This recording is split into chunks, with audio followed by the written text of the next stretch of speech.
Steph Curry, he played his 1,000th career game on Monday, the first Warriors player to reach the mark in franchise history. He's got 2 MVPs, 4 NBA titles, and the most career three-pointers in NBA history. But he's never had to adjust to adding an all-star to his team mid-season like Jimmy Butler. So, Perk, Shanae, what do you see from Steph and Jimmy here? You know what time it is. It's time to go shot for shot, baby. Big bro, little sis, breaking down the new Golden State duo. But guess what? For the first time in a long time, we're going to be on the same team, breaking this down, starting with Jimmy Butler and what he's brought to the table as a member of the Warriors. Absolutely. Look, you know Jimmy Butler, he's a bona fide number 2. He's going to bring scoring. He's going to bring the rebound assist. But he also brings things that doesn't show up in the stat sheet. IQ, look at the screen setting. This is guard-on-guard screen. He know that Steph is going to draw it too. He slips out of it. We know that Jimmy is strong enough to finish in the paint amongst the best of them. He finishes with the left hand. Great screen and slip out by Jimmy. And what I love is he's fit into and understands this Golden State Warriors identity. This is what Steph does. He moves without the basketball, but because he's a veteran, this is like Livingston. This is like Iguodala. He has the IQ to know how to get Steph too, and that's what I love. But you know what's crazy? It's like opposites attract, because look at these numbers. The average field goal attempt distance, opposites here. 8th shortest, 8.5 feet versus Steph, who's almost double that. 6th longest shooter in the NBA at over 20 feet, almost 20 feet. So basically, this is like a match made in heaven, like us too. It's called balance. It is a little bit of balance. Yeah, it's quite the feat, because thanks to 2 wins since Butler was sent to the Bay, the Dubs are now up to 10th in the West and in the play-in picture.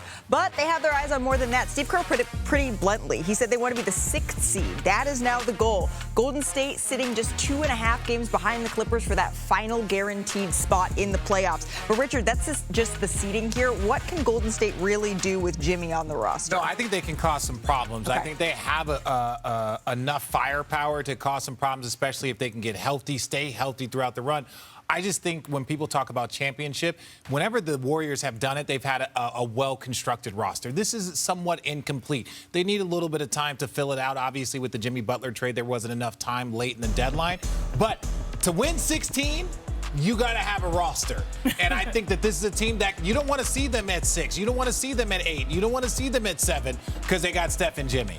Look, Richard, honestly, this move was to save their superstar, his happiness, his sanity. Yeah. The joy is back for Steph Curry. Yep. And there was a moment last game where we saw that on full display. The goal for the Golden State Warriors was to win the non-Steph Curry on the floor minutes. And watch this right here. Ooh. Nice little English. And who does he point right at?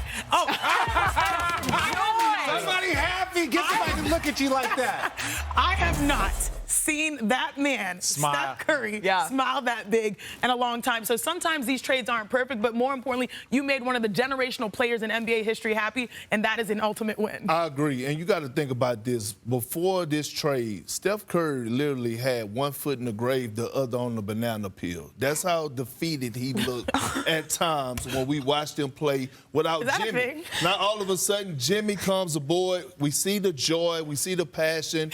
We see his numbers go up, the production. That's the great thing of having a number 2, so that now focus could be taken off of you so that you could go out and do what you do best. But again, if I'm looking at their ceiling with this roster, they're a first-round exit. Wait, so Jimmy's number 2? Yeah, he's number 2. What is it? I'm just kidding. They're also still waiting on Jonathan Kuminga to come back here, so it could be interesting when they try to assimilate Kuminga into all of this as well. I don't know, Perk. I think that they could scare especially some younger teams in the first round. Jimmy with the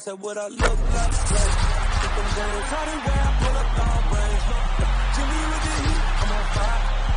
It's NBA,